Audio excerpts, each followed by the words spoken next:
एक नौजवान जिसके ऊपर 7 साल की एक बच्ची का रेप और फिर उसके बाद मर्डर करने का इल्जाम, वो पकड़ा जाता है, फिर जेल जाता है, लेकिन पुलिस तय वक्त में यानी कि 90 दिन के अंदर चार्जशीट दाखिल नहीं करती। कानून कहता है कि अगर तय वक्त में चार्जशीट दाखिल नहीं होती है तो अक्यूज्ड यानी आरोपी को एक बेनिफिट मिलता है, वो कोर्ट में बेल के लिए अप्लाई करे और उसे जमानत मिल जाएगी। और पुलिस को भी अच्छी तरह मालूम है ये बात। इसके बावजूद रेप जैसे हीनियस क्राइम में एक 7 साल की बच्ची के साथ और फिर उसका मर्डर, उसे जला देना, ऐसे मामले में भी पुलिस 90 दिन में चार्जशीट दाखिल नहीं करती। वो आरोपी बेल पर बाहर आ जाता है। बाहर आने के बाद एक रोज उसकी मां का कत्ल हो जाता है। फिर वो भागता है, पुलिस उसे मुंबई से पकड़ती है, पकड़ कर लाती है। पुलिस कहती है उसने मां का मर्डर भी एक्सेप्ट कर लिया। उसे फिर से जेल भेज दिया जाता है। अब उसके ऊपर 2 अलग अलग केस हैं, एक 7 साल की बच्ची के रेप और मर्डर का और एक खुद उसकी अपनी मां के कत्ल का। उसके कुछ दिनों बाद वो फिर भाग जाता है, फिर पकड़ा जाता है। इसके बाद मुकदमा चलता है, 2 अदालतें उसे सजाए मौत सुनाती हैं रेप और मर्डर के मामले में। फिर मामला देश की सबसे बड़ी अदालत में पहुंचता है। अब सबकी निगाहें उसी अदालत के फैसले पर है।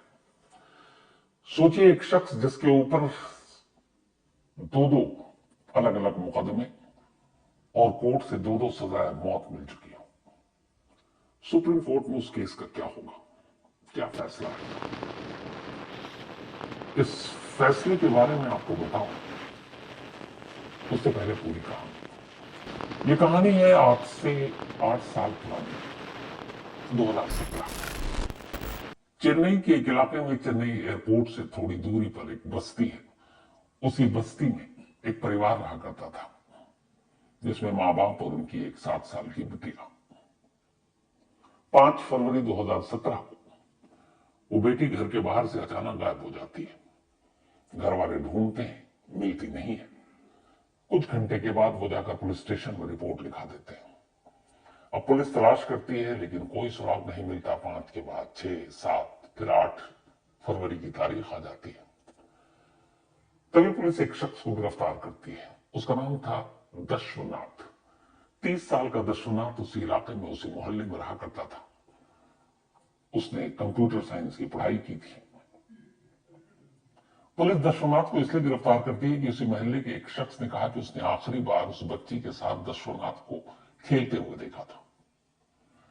तो लास्ट सीन की जो थ्योरी होती है कि आखिरी बार किसे देखा, कई बार पुलिस उसी को सच मान लेती है। दस्युनाथ को गिरफ्तार कर लिया गया। अब पुलिस की तफ्तीश शुरू होती है। फिर पुलिस और पुख्ता सबूत देती है। पता चला कि वहीं पास में एक मंदिर है, उस मंदिर में एक सीसीटीवी कैमरे लगे हुए। वहां पर उस मंदिर के एक शख्स ने गवाही दी कि हमने सीसीटीवी कैमरे में देखा था 5 फरवरी को जब वो बच्ची गायब हुई, तब आखिरी बार मोटरसाइकिल पर एक शख्स जा रहा था और उसके आगे एक बैग रखा हुआ था। तो माना यह गया कि उसी बैग में उस बच्ची की लाश थी। उसकी भी गवाही दर्ज हो गई। पुलिस ने उसको भी एक सबूत माना। इसके बाद डीएनए हुआ। चूंकि लाश जली हुई हालत में मिली थी घर से कुछ दूर, तो डीएनए के जरिए पता चला कि वो वही बच्ची है जो गुम हुई थी, उनके मां बाप के डीएनए सैंपलिंग के जरिए। फिर पुलिस ने बच्ची के अंडरगारमेंट्स को सबूत के तौर पर पेश किया कि उसमें सीमन है और डीएनए सैंपल के जरिए पता चल गया है कि यह सीमन अक्यूज यानी दस्युनाथ का है। तो ये सारे सबूत, सारे गवाह, इनके साथ एक चार्जशीट तैयार की गई, लेकिन चार्जशीट वक्त पर कोर्ट में पेश नहीं किया। दस्युनाथ ने अपील की, उसे जमानत मिल गई। वो घर आ गया अपने मां बाप के साथ, और जमानत दिलवाने वाले भी उसके अपने पिता। अब वो घर आया, पुलिस को लगा, मीडिया में खबर आई कि एक रेप और मर्डर जैसे केस में चार्जशीट न दाखिल करना पुलिस की लापरवाही है। पुलिस ने आनन फानन में चार्जशीट दाखिल की और कहा भाई अब उसको पेश किया जाए। लेकिन इस दौरान में होता यह है कि उसी साल यानी 2017 में, ये फरवरी का महीना था जब कत्ल हुआ था, 2 दिसंबर को इसी दशरनाथ के घर में एक महिला की लाश मिलती है। पुलिस घर पहुंचती है तो पता चलता है यह दशरनाथ की मां की लाश है। गला घोट कर और सर पर वजनी चीज से मारा गया था। घर के कुछ गहने गायब थे। पुलिस से कुछ लोगों ने बताया कि दशरनाथ को आखिरी बार उन्होंने देखा।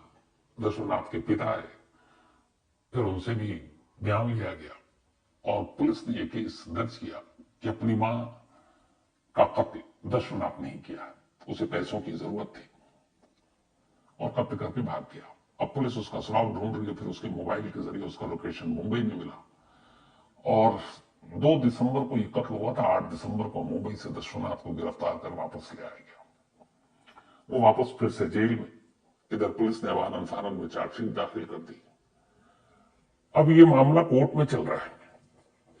कोर्ट में पेशी के दौरान, चूंकि अब वो शुरू हो चुका था,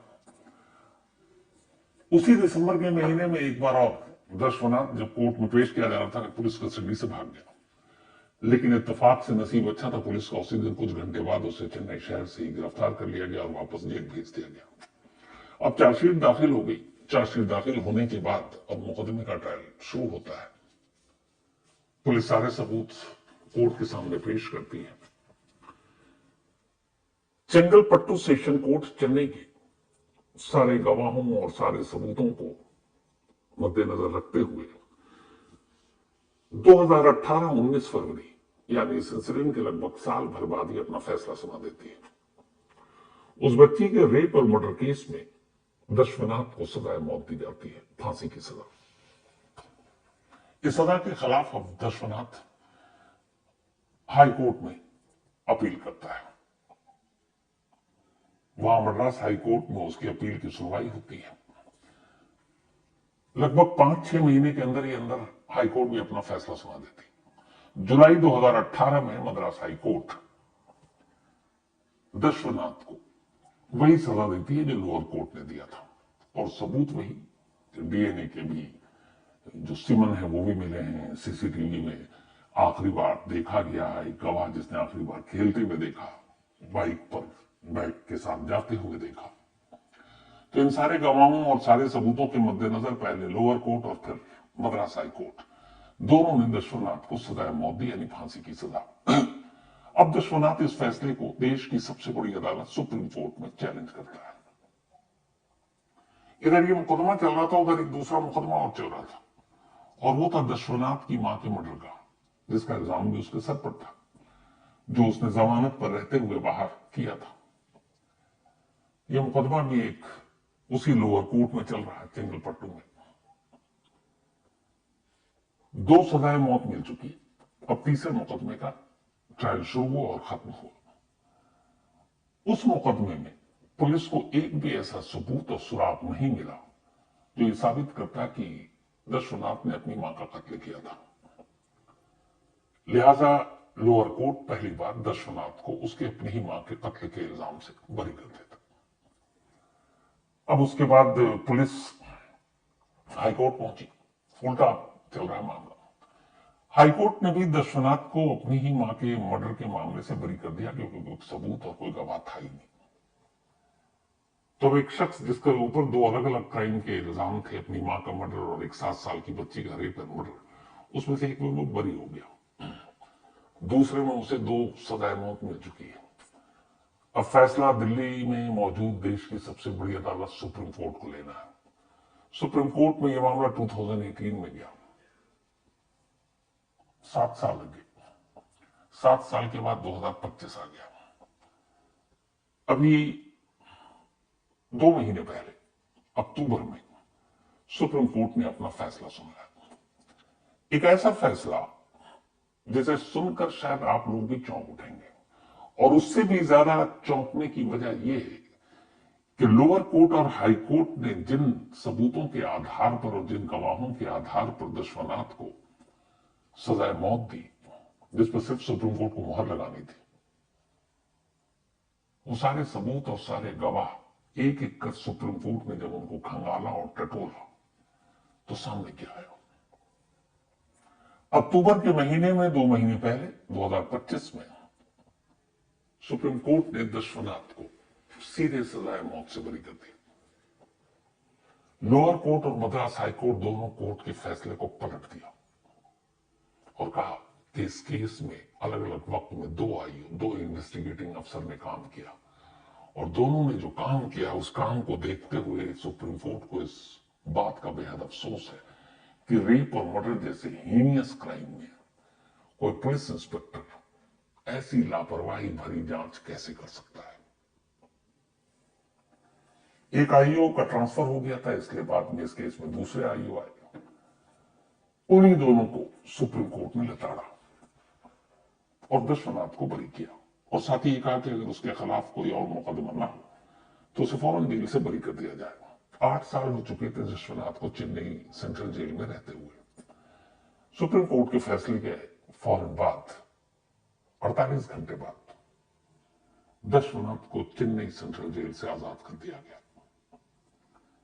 अब वो आजाद है, फ्री, सारे मुकदमे से बरी है। लेकिन सवाल यह कि उस 7 साल की बच्ची का रेप और मर्डर फिर किसने किया और इतने भारी भरकम सबूत और गवाह ये बेकार कैसे हो गए।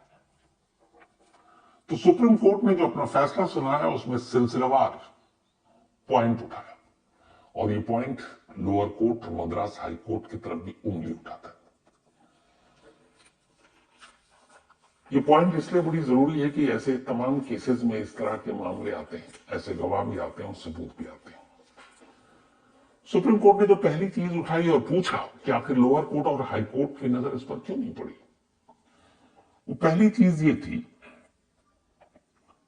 कि इस बच्ची के घर के करीब जो मंदिर था उस मंदिर के एक शख्स को गवाह के तौर पर पुलिस ने पेश किया और उसने बताया कि हमारे सीसीटीवी कैमरे में उस दिन जिस दिन वो बच्ची गायब हुई थी विश्वनाथ मोटरसाइकिल पर जाते हुए दिखाई दिया और उसके साथ वो बैग था और वो उसी रास्ते में जा रहा था जिस रास्ते में बाद में आगे चलकर उस लड़की की बच्ची की जली हुई लाश मिली थी।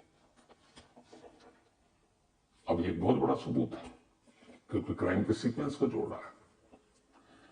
लेकिन जब वो उसकी गवाही को ध्यान से सुप्रीम कोर्ट ने पढ़ा तो उसमें यह लिखा हुआ था कि यह बच्ची 5 फरवरी 2017 को गायब हुई थी, शाम के करीब 5 बज रहे थे। उस मंदिर के उस शख्स ने जो गवाही दी थी उसने ये कहा था कि मैंने उसको एक दिन पहले जाते हुए देखा था, यानी 4 फरवरी को, जो बच्ची गायब ही नहीं हुई। तो 4 फरवरी को एक शख्स अगर बाइक पर बैग लेकर जा रहा है तो उसका इस बच्ची की गुमशुदगी से क्या लेना देना, जबकि वो बच्ची अभी अपने घर पर है, वो 24 घंटे बाद गायब होने वाली है। तो इस तारीख को ध्यान क्यों नहीं दिया, पहली चीज। दूसरी चीज, उसने कहा कि मैंने बाइक पर जाते हुए देखा पर मैंने कभी ये नहीं कहा कि यह विश्वनाथ है क्योंकि मैंने चेहरा ध्यान से नहीं देखा था और वो सीसीटीवी में चेहरा साफ दिख नहीं रहा था। तो नाम तो लिया नहीं, लेकिन ये पुलिस ने लिखा। अब ये हुआ, सुप्रीम कोर्ट ने कहा कोई बात नहीं, चलो सीसीटीवी फुटेज को खंगाल लेते हैं, देख लेते हैं।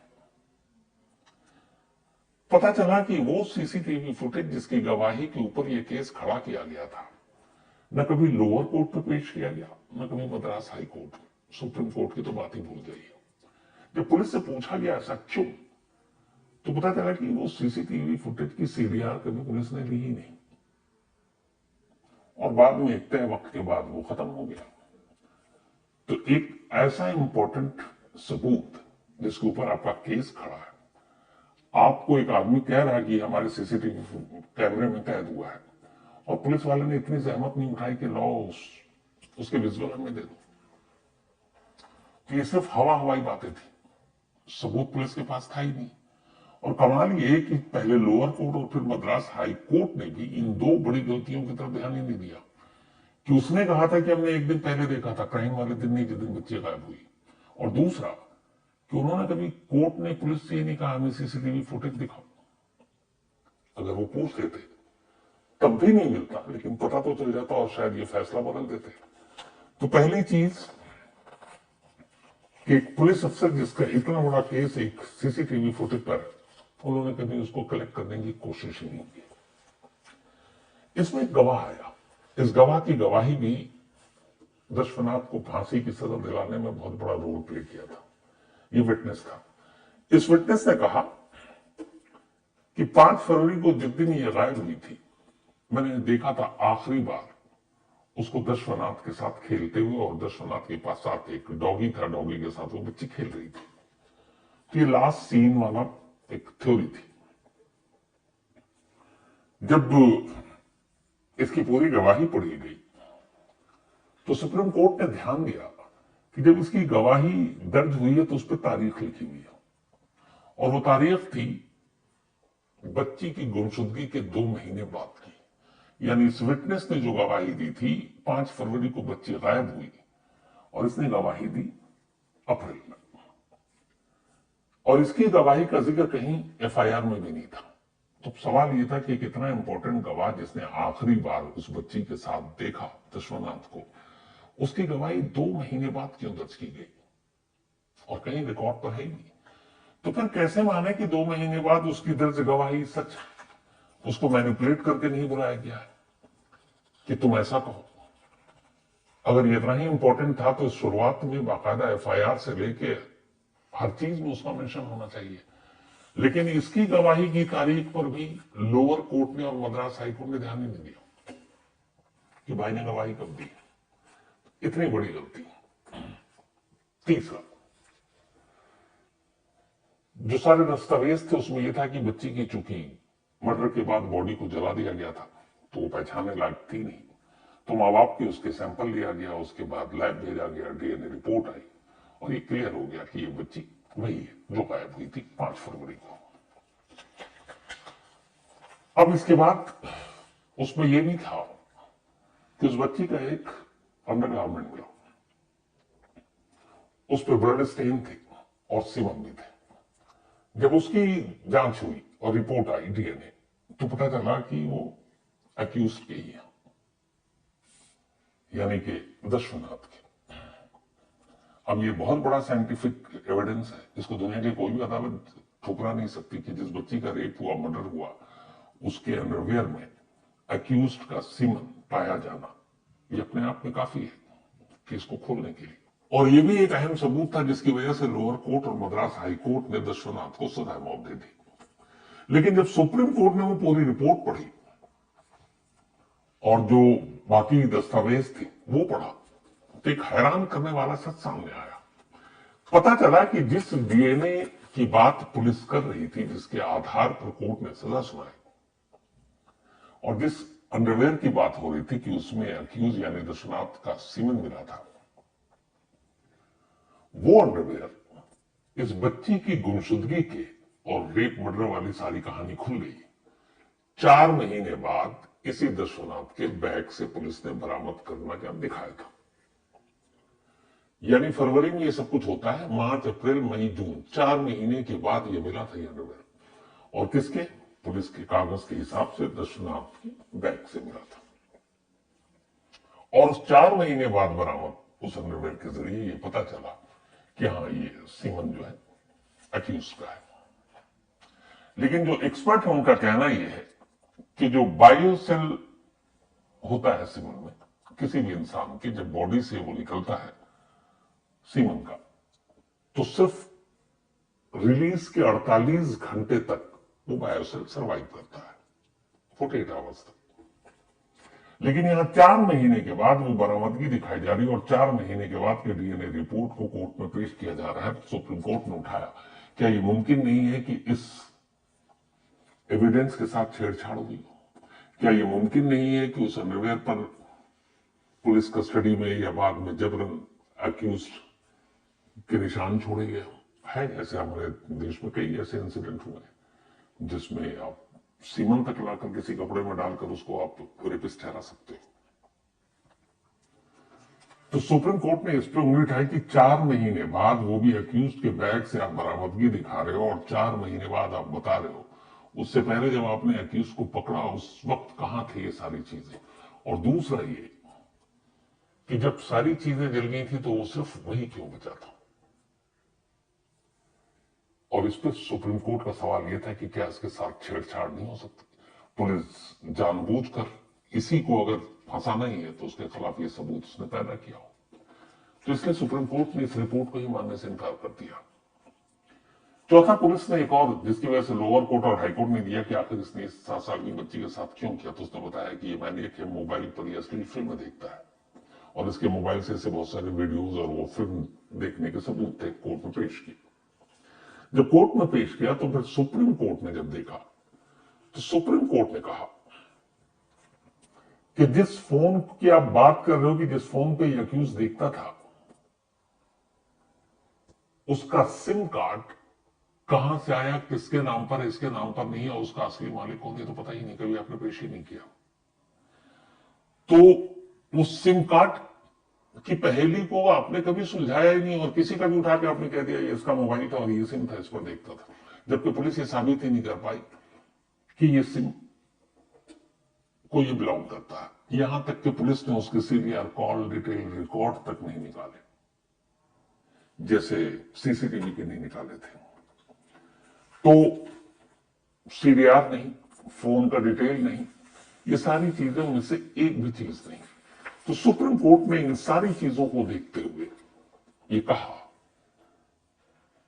कि एक शख्स को दो फांसी की सजा मिली है, 7 साल की बच्ची का रेप और मर्डर का केस है, लेकिन जो भी 2 आयु थे उन्होंने एक भी ऐसा सबूत नहीं दिया जिस पर हम यहां दावा कर सकें और यकीन कर सकें कि वाकई दर्शनाथ ही उस बच्ची का कातिल और रेपिस्ट। न फॉरेंसिक एविडेंस, न विटनेस, न सीसीटीवी। अब जिस केस में पुलिस सीसीटीवी कैमरा तक कलेक्ट न कर दे तो क्या करे। तो फिर सुप्रीम कोर्ट ने एक ऐतिहासिक फैसला दिया कि सिर्फ इसलिए कि 2 कोर्ट ने उसे फांसी की सजा सुना दी हम उस पर यकीन नहीं करेंगे, आप हमें कन्विंस कर दो एक भी सबूत देकर। आखिरी विटनेस कोई नहीं जिसने दर्शनाथ के साथ देखा, उस सीसीटीवी कैमरे में जिसमें जाते हुए देखा गया वो सीसीटीवी कैमरे का कोई वजूद नहीं है। जिस डीएनए की बात की गई वो 4 महीने बाद की बरामदगी दिखाई गई है, जबकि कायदे से सेवन के सेल्स 48 घंटे तक सर्वाइव करते हैं।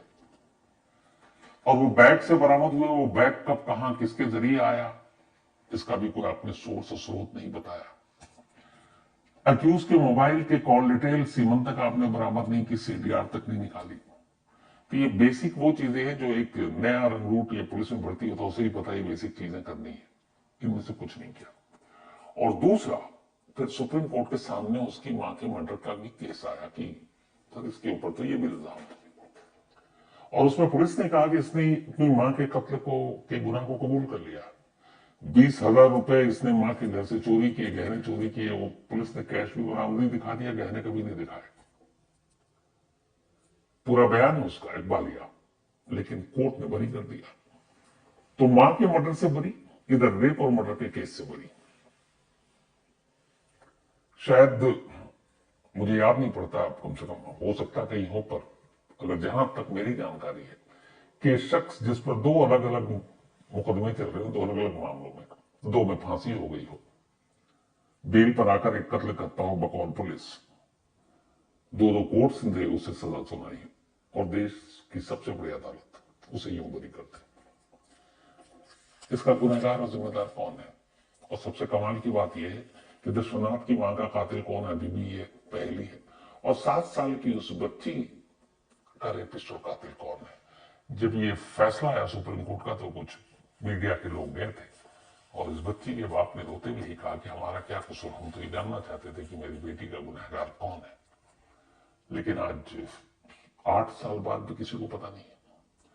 और अगर सचमुच दर्शनाथ बेकसूर है तो 8 साल उसने जेल में काटे, उसका क्या। ऐसे न जाने कितने कानून के जो मैदान से निकले वैसे मुकदमे हैं, उनकी गिनती कहां तक जाए। और कमाल है पुलिस की, मतलब पुलिस वाले भी कई बार ऐसे केसेस को यूं पेश करते हैं सब कुछ सुलझा लिया, खुद ही पीठ थपथपा रहे हैं, लेकिन जब कोर्ट में उसका ऐसा हश्र होता है तो एक साथ कई लोगों को लगता है कि फिर ये क्या है, कैसा इंसाफ है, कैसा कानून है, कैसी पुलिस है, कैसी इन्वेस्टिगेशन है। पर अफसोस ऐसा हो रहा है, होता है, और कोई गारंटी नहीं है कि आगे भी ना हो।